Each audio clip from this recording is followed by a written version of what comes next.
Hey guys, it's me, Mrs. Nicholas, here with another story. This one's called Let the Children March, and it's by Monica Clark Robinson and illustrated by Frank Morrison. And on the inside, if you guys want to check this out from the library, it has a really cool timeline on the inside of events. Okay? 1963, Birmingham, Alabama. I couldn't play on the same playground as the white kids. I couldn't go to their schools. I couldn't drink from their water fountains. There were so many things I couldn't do. One warm spring night, my family went to church. We weren't there to have our regular services. We were there to hear Dr. King speak. We were there to plan. He wanted us to raise an army of peaceful protesters to fight for freedom, his brown eyes flashing fire and love. Dr. King told us the time had come to march. If I march, Mama said, I'll lose my job sure enough. I can't march, Daddy said. I got a family to feed. The weight of the world rested on our parents' shoulders. But this burden, this dime, did not have to be theirs to bear. I don't have a boss to fear, my brother said, or a job to lose. We can march this time. We'll be Dr. King's army, I said. I'll be fine, Daddy, I promised. Don't worry, Mama. Dr. King didn't like the children being put in harm's way. He was a daddy too, after all. But he said, though that we were young, we were not too young to want our freedom. Let the children march. They will lead the way.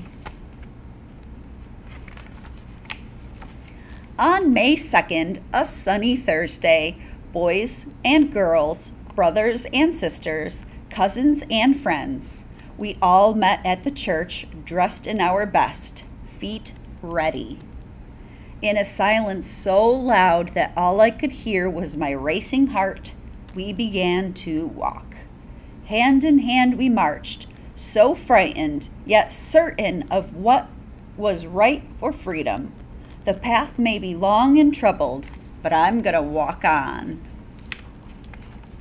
Would I be hurt? Would I be heard? Would it all be worth it in the end? I wanted to run from the angry faces of the crowd, from the danger, run from the fear. Boys and girls, brothers and sisters, cousins and friends, on and on we marched. We marched, we marched. Singing the songs of freedom, 1,000 strong we came. Hate dogged my heels all that day, its yellowed canine teeth sharp. But courage walked by my side, keeping me strong.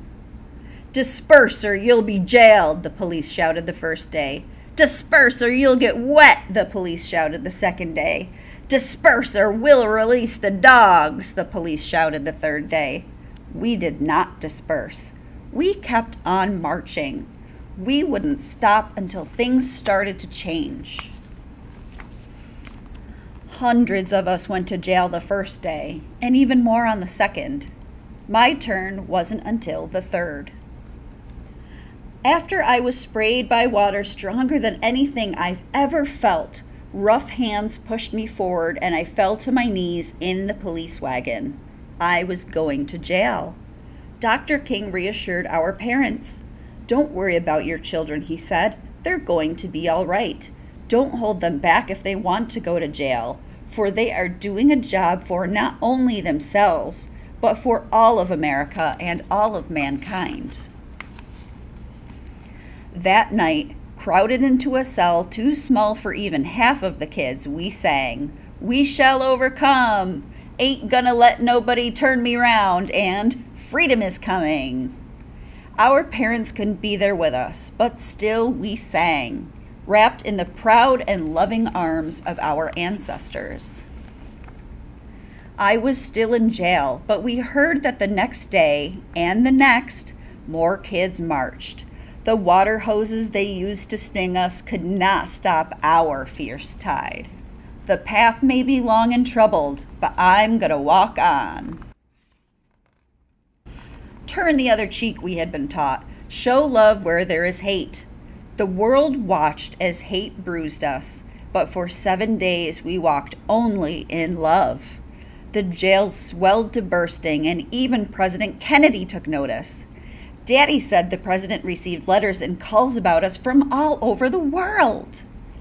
Our march would become a memory, a small part of a larger story, but we had been heard, and the seeds of revolution had been sown. 2 days and nights I stayed in the jail. Some stayed even longer. When I left, I was tired and sore, and my best dress was ripped. But my smile was as wide as the Mississippi River.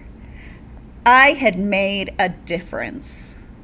I'm so proud of you, baby girl, Mama said. Your march was what made them see. With nothing more than our feet, voices, and courage, we had done what others could not. Change was right around the corner. We felt it like a cool breeze on an Alabama August. On May 10th, the great news rang out. Dr. King had reached an agreement with the white leaders of the city. Desegregation would begin. 1 month later, I was playing on a playground that I'd never been allowed to play on before. 2 months later, my family ate at a diner we'd never been allowed to eat in before. Our march had made a difference. We children led the way. Singing the songs of freedom, 1,000 strong we came. And then in the back of the book, there's some pictures and some extra facts if you'd like to check it out. That was Let the Children March. Thanks for joining me, friends.